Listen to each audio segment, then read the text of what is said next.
Manila Broadcasting Company. Sa balita, komentaryo, isyu, serbisyo publiko. Aksyon Radio! Sa Bacolod, Aksyon Radio! Aksyon Radio!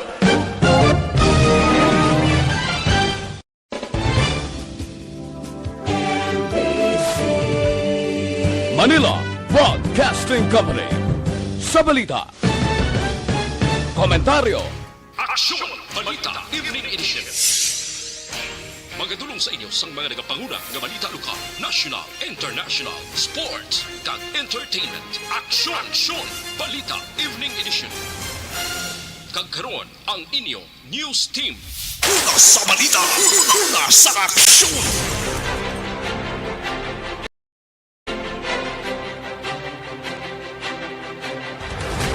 Mayong gabi siya sa Bacolod, Western Visayas, kag bugos nga Pilipinas. Welcome na sa pagpangalagad sang Aksyon Balita Evening Edition. Ang karon nga daw Miyerkules sa Pebrero 9, 2022. Makitan kita live sa mga official Facebook page kag sa YouTube channel ang Aksyon Radio Bacolod, kag mabatian pa sa www.actionradiobacolod.com.ph. Kaming inyo mga tag-balita. Action and Defense. Kag Action Dale Salazar para sa mga headlines. Una kita sa mga balita lokal. 4,000 ka mga negrense target mabakunahan sa ikatatlong national vaccination drive. Kabataan sang nagatrabaho sa hospital unahon sa pediatric COVID vaccination sa Bacolod. Sa balita national, fully vaccinated nga mga foreign tourist pwede na makasulod sa Pilipinas umpisa buwas nga adlaw. Bago nga alert level sa Pilipinas mahimo i-anunsyo sa bulan ukon sa Pebrero 13 ukon 14. Detalye sa mga balita lokal pagkatapos gid lamang sini. Si Mami at Presyar na tayo! Presyara!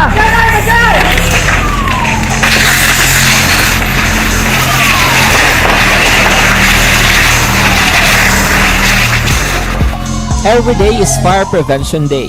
Gani importante nga maihibalo kita kung paano malikawan ang sunog. Yari ang pila ka mga action tips angot sa fire prevention. Sa tion nga maghalin sa balay, siguraduhon nga naka-unplug ang tanan nga saksakan. Likawan ang octopus connection o kung ang pagsaksak sang madamo gamit sa isa ka outlet. Dapat wala man sang overloading sa mga saksakan kag lantawon kung masarangan ang mga appliances nga nakasaksaka. Likawan ang mga substandard nga kagamitan. Hindi pag i-charge ang gadget overnight kaang isang cellphone. Taguon ang mga posporo, lighter, kag iban pa nga flammable materials sa mga kabataan. Ag siguraduhon man nga malayo ini sa kalan.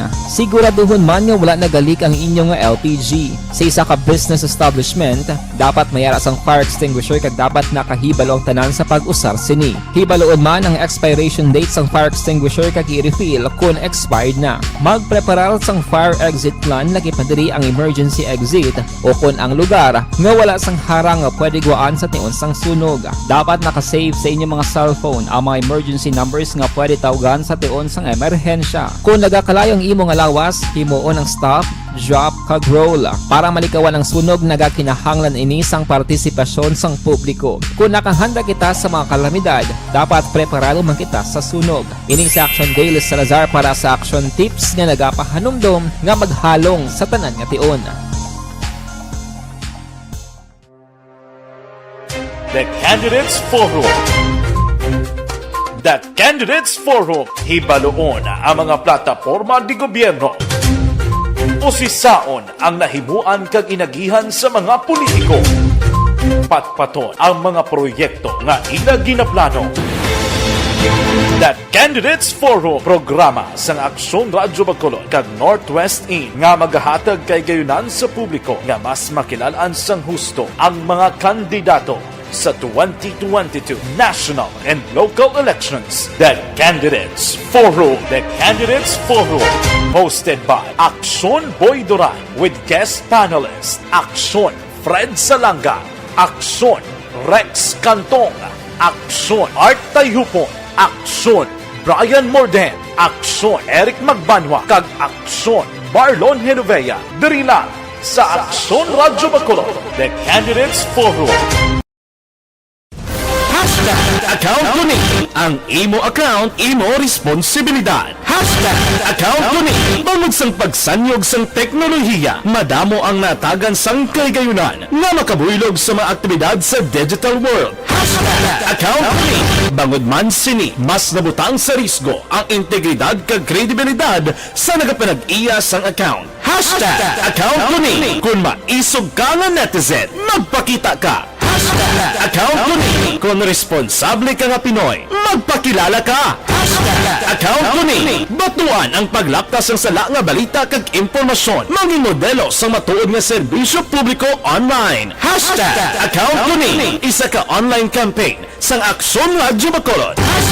Account Tungod sa pamahog sing COVID-19 pandemic, madamo sing kompanya kag local government unit ang nagpatuman sang work from home sa ilang mga empleyado. Naga-work from home kung naka-close contacts na nagpositibo sa virus o kung mismo nagpositibo sa COVID-19. Madamo sang benepisyo ang mahatag sang work from home, pero hindi naton malikawan nga ma-bored kag ma-stress bangod sa sini nga setup sa masobra na isa ka tuig nga pagpakiaway sa COVID-19. Base sa pagtuon sa United Nations International Labor Organizations, nagatugas sing stress ang tuman nga pag-usar sing gadgets kangay sing cellphone kag computer.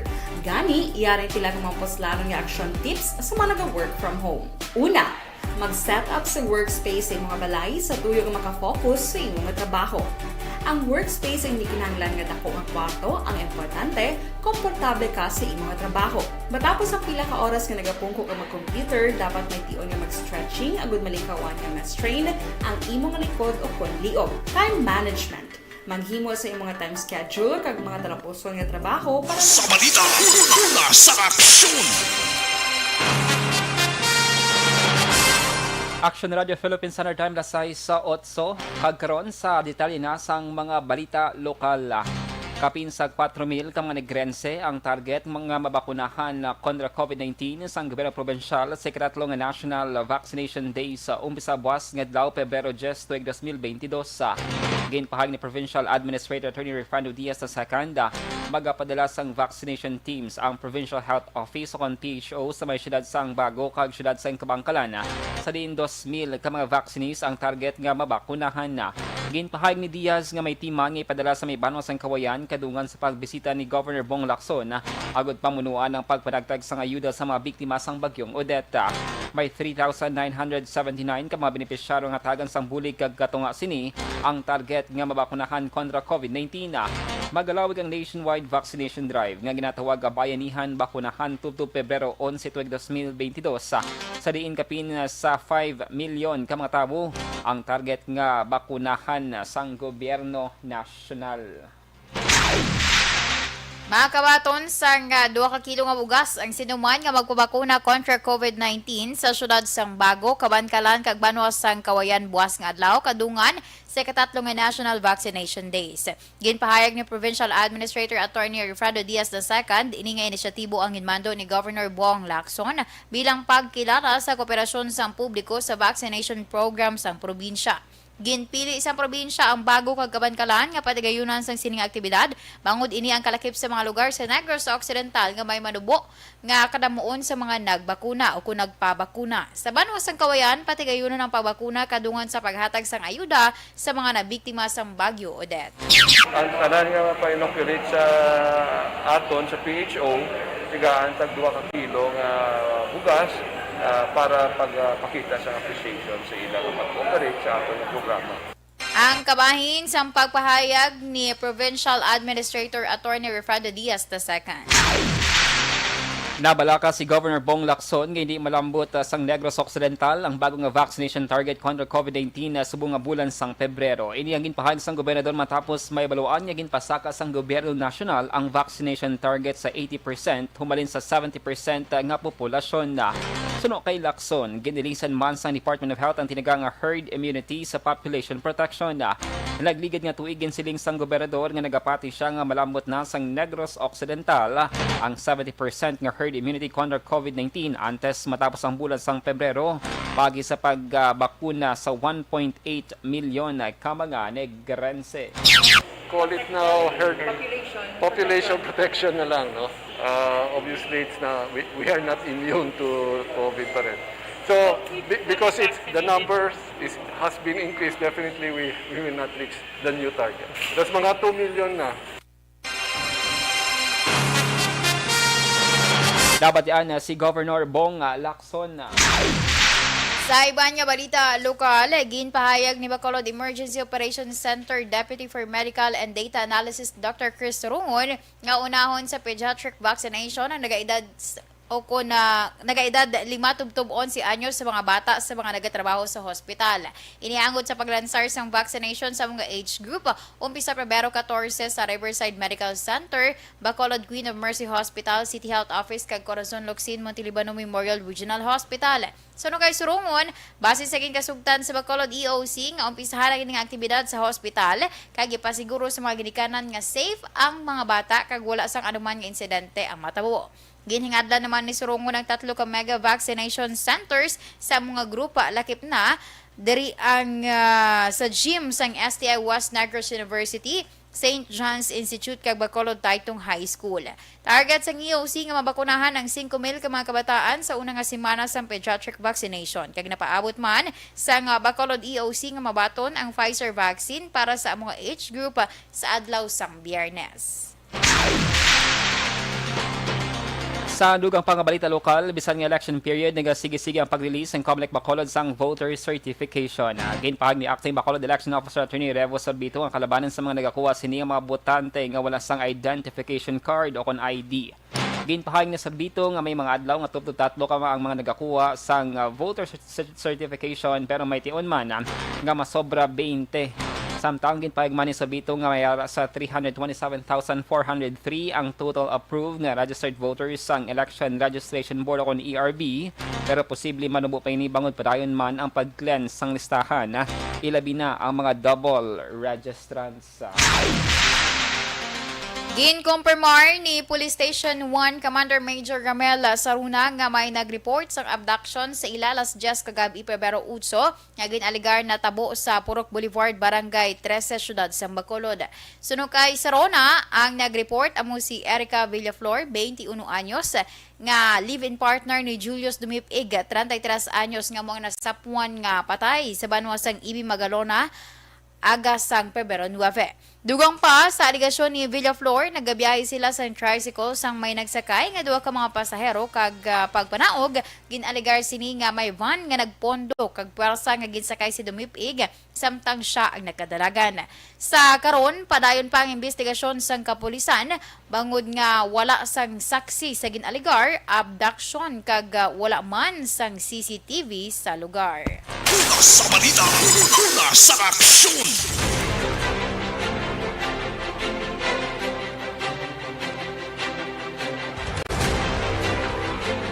Action Radio Philippine Standard Time, alas 6:14. GTX 500 kapsuma kaaksyon sa may Makati Liver Magnum sang GTX. The Candidates Forum. The Candidates Forum. Hibaloon ang mga plataporma di gobyerno. Usisaon ang nahimuan kag inagihan sa mga politiko. Patpaton ang mga proyekto nga ila ginaplano. The Candidates Forum, programa sang Aksyon Radyo Bacolod kag Northwest In nga magahatag kay gayunan sa publiko nga mas makilalaan sang husto ang mga kandidato sa 2022 national and local elections. The Candidates Forum. The Candidates Forum, hosted by Aksyon Boy Duran with guest panelist Aksyon Fred Salanga, Aksyon Rex Cantong, Aksyon Art Tayhupon, Aksyon Brian Morden, Aksyon Eric Magbanwa, kag Aksyon Marlon Genovea. Diri lang sa Aksyon Radyo Bacolod. The Candidates Forum.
Bangod sa pamahog sing COVID-19 pandemic, madamo sing kompanya kag local government unit ang nagpatuman sang work from home sa ilang mga empleyado. Naga-work from home kung naka-close contact sa nagpositibo sa virus o kung mismo nagpositibo sa COVID-19. Madamo sang benepisyo ang mahatag sang work from home, pero hindi naton malikawan nga ma-bored kag ma-stress bangod sa sini nga setup sa masobra na isa ka tuig nga pagpakiaway sa COVID-19. Base sa pagtuon sa United Nations International Labour Organizations, nagatugas sing stress ang tuman niya pag-usar sa gadgets kangay sa cellphone kag computer. Gani, iyarin tila ng mga poslanong nga action tips sa mga nag-work from home. Una, mag-set up sa workspace sa mga balay sa tuyo nga makafocus sa inyong trabaho. Ang workspace ay hindi kinahanglan nga dako nga kwarto, ang importante, komportable ka sa imong trabaho. Matapos ang pila ka oras nga nagapungko ka mag-computer, dapat may tion nga mag-stretching agud malikawan nga ma-strain ang imong likod o konliog. Time management. Maghimo sa imong time schedule kag mga talapuson nga trabaho para mangin organisado. Magkaon sa husto nga tion, labi na ang pamahaw kag pilion mga pagkaon nga maka-boost sa imong memory, concentration kag alertness kaangay sa pumpkin seeds kag dark chocolate. Kung mayaras mga online meetings, advance sa ipahibalo sa imong mga upod sa balay, agud malikawan ang mga disturbo. Ang pigaw nga internet connection ang makatugas sa stress, gani ipreparar ang backup kaangay sa ibang network nga may maayong signal para sa mobile data. Take a few breaks. Ini sa tuyo nga hindi ma-drain ang imong brain, maghampang sa imong pet o kung magpumatit sa music. Sa tion nga may concern kag problema, ipabalo sa imong team leader o kung sa boss para masolusyonan. Sa work from home nga setup, ikaw ang may uyat sa imong nga oras. Makasave ka sa plete, makasave ka sa pagkaon, makasave ka sa kwata, kag makaupo no pa ang imong pamilya. Ang work from home ay may madamo nga hangkat, pero mas madamo sa gihapon ang mahatag nga benepisyo. Ini si Action Dorel Cabato para sa Action Tips, una sa balita, una sa aksyon, sa Bacolod, Aksyon Radio. Ang elementary nga evacuation center na concern din baha man. Uy, kasi pinagamat-amat kumansaka ang tubig. Actually, ko po Medyo mataas na ang tubig. So, ginaulat natin nga pasiwat nga nag-traffic to or nag-traffic dito sa sulod. Ang continuous rain ang nag-isang factor sa pag-saka at sining tubig sa subong. Ang Pilipinas sa mayas ang early warning system para mahibaluan ang lakas ng panahon. Gani, wala sa rason nga hindi kita makapreparar karon nga rainy season. Yari ang pila ka mga action tips nga dapat mo may baluan. Kung nagapuyo sa lugar nga masabi ginabaha, mag-monitor sa balita para sa anunsyo sang pag-asa sa lakas sang panahon. Isa sa pinakapos nga pamaagi para malikawan nga magsulod ang baha sa balay, among paggamit sang sandbag. Ang sandbag ang isa kasakong nga may unod nga balas nga pwede ibutang sa pertahan o kung ginaagyan sang tubig para temporaryo nga makontrol ang pagsulod sang tubig sa inyong nga balay. Antes naman ng rainy season, dapat nakapreparar ka na sang pagkaon, flashlight, pito, kandila, hygiene kit, power bank, transistor radio, importante nga mga dokumento kag iban pa nga kinahanglanon. Ini ang dapat isulod sa go bag nga dapat ibutang sa isa ka lugar nga mapus kuhaon sa tion nga kinahanglan nga mag-evacuate. Sa tion sa pagbaha dapat butangan sang tape ang saksakan sang mga outlet kag ibutang sa mataas nga mga lugar ang appliances. Kunyara sa evacuation center, dapat man nga ipatuman ang minimum health protocol, face mask, face shield kag social distancing batok sa COVID. Sa panahon sa tigululan, dapat man proteksyonan ang ikaayong lawas batok sa pila ka mga masakit, kang isang dengue, leptospirosis, cholera, typhoid fever, hepatitis A. Nagpanugyan man ang DOH kay pabili ng proper hygiene kay pag-inom sang limpyo nga tubig. Lutuon sang gusto ang pagkaon para malikawan ang contamination. Maghugas sang kamot antes kag pagkatapos ang kaon kag matapos nga mag-usar sang banyo. Likawan man ang paglangoy o kon pagtubog sa baha. It is Action Dale Salazar para sa Action Tips nga nagapahanundong nga maghalong sa tanan nga tion. Account ko ni ang imo account, imo responsibilidad. Account ko ni bangod sang pagsanyog sang teknolohiya, madamo ang natagan sang kagayunan nga makabuylog sa mga aktibidad sa digital world. Account ko ni bangod man sini mas nabutang sa risgo ang integridad kag kredibilidad sa nagapanag-iya sang account. Account ko ni kung maisog ka nga netizen, magpakita ka. Account Kuning. Kung responsable ka nga Pinoy, magpakilala ka. Account Kuning. Batuan ang paglaptas ng sala nga balita kag impormasyon. Mangin modelo sa matuod nga serbisyo publiko online. Account Kuning. Isa ka online campaign sang Aksyon Radyo Bacolod. Account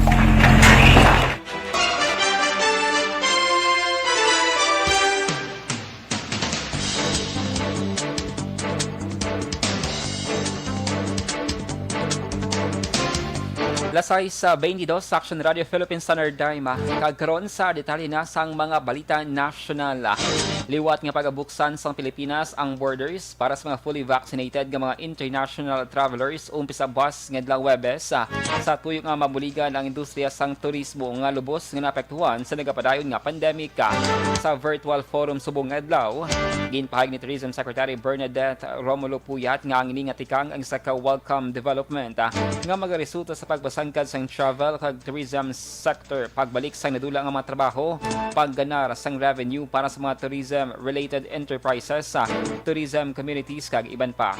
Sang Enero, ginaprubahan sang National ITF ang ginaduso sang Department of Tourism nga tugutan ang pagsulod sa mga fully vaccinated nga mga turista halin sa 157 ka mga pungsod nga mayara sang visa-free arrangement sa Pilipinas.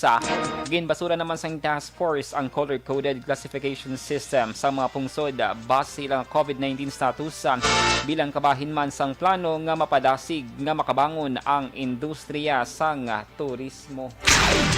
Nagaapilar ang mga hotel operator sa Pilipinas nga mahatagan sang financial assistance gikan sa gobyerno nasyonal matapos nga kakason ang mandatory quarantine sa pinili nga international arrivals. Sumo nga nagapreparar ang pungsod agud magbukas ang border para sa leisure travel. Sunog kay Philippine Hotel Owners Association akong PHOA Executive Director Benito Bengzon, madamo sang local hotels ang nakarecord sang single-digit occupancy tungod sa pagkakasang mandatory quarantine. Una diri, ginkakas ang Pilipinas ang mandatory nga facility-based quarantine requirement para sa international travelers kag returning overseas Filipinos nga bakunado na bato COVID-19. Ginapaabot nga sa Pebrero 13 kung 14, iga-anunsyo sang Interagency Task Force Against COVID-19 ang bagong alert level sa Pilipinas. Ginpahayag ni Acting Spokesman Carlo Nograles nga may patigayunon pa nga preliminary assessment ang task force para sa mga lugar nga panubuon ng alert level nga ipatuman halin na Pebrero 16, tubtub 30 tuwig 2022. Natala naman nga magsapol ang ITF para makita ang datos sang kada rehiyon nga basihan sa ipatuman nga alert level. Una nga ginrekomendar nga ipaidalom sa alert level 1 ang Metro Manila apang sabat ni Nograles, mas maayo nga hulaton ang ipagwa nga desisyon sang IATF. Walipikado na ang 304 ka mga eskwelahan agud magpatigayon sang face-to-face classes sa idalom sang expansion phase sa Department of Education o DepEd. Ang 304 ka mga eskwelahan ang gikan sa mga lugar nga napaidalom sa alert level 1 kag alert level 2.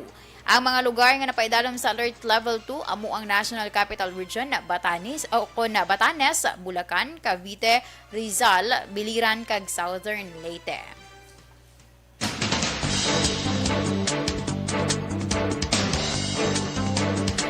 Sa iban nga balita national, napabili ni Presidente Rodrigo Duterte ang very good nga satisfaction rating pila ka bulan ang nabilin antes nga magdakop ang iyang termino. Base sa Social Weather Station on SWS survey nga mayroon sang 1,440 ka mga adult respondents. Ang survey ang ginipatigayon sang Desyembre 12 tubtob 16 sa tuig 2021. Sa resulta sang survey, 75% sa mga respondents ang satisfied sa performance ni Duterte bilang presidente. May 15% nga undecided kag 9% naman ang dissatisfied. Ini ang nagresulta sa net satisfaction rating nga plus 60% or plus 60 nga ginakabig nga very good. Ini nga resulta sang survey ang mas mataas ng 8% kumpara sang September 2021 nga survey sa diin si Duterte ang nakakuha sang 67%. Nagapabilin ang pag-abyanay sa Pilipinas kag China sa pihak sang territorial issues. Ginhimo ni Department of National Defense kundi ang Secretary Delfin Lorenzana ang pahayag kadungan sa turnover sang donasyon sa military equipment nga nagabalor sang 1.5 billion pesos gikan sa Ministry of Defense sang China. Suno kay Lorenzana, ginapakita lamang sa military grants ng China kung ano ka civil, diplomatic kag mag-abyan ang duha ka nasyon sa pihak sa mga isyu. Ginbalikan man ni Lorenzana ang donasyon sa ato sang China ng mga armas kag bala nga nagabalor naman sang 330 milyones pesos sa adtong panahon nga natabo ang kinagamo sa syudad sang Marawi. Action Radio Philippines Standard Time lasay sa 27 sa katapusan nga balita nasyonal. Ginpromisa ni Action Democratico Standard Bearer kag Manila Mayor Isko Moreno Dumagoso nga i-replicate sa niyang housing projects nga ginhimo sa Manila sa tanan nga lugar sa Pilipinas kung siya ang mapilian bilang presidente sa 2022. Sa pagpamulong-pulong sa mga residente kag mga opisyal sang barangay sa Material and Recovery Facility sa May Payatas, Quezon City. Ginpromisa man ni Moreno nga amligan ang futuro sa mga kabataan nga naga-istara sa mga informal settlers community bali man sa paghatag sang dekalidad nga edukasyon kag ang ila ginikanan ang may desente nga trabaho. Sa naibaluan nga nangin madinalagon si Moreno sa pagtukod sang sining sang mass housing projects para sa mga pigado nga residente sang Manila. Una sa balita, una sa aksyon.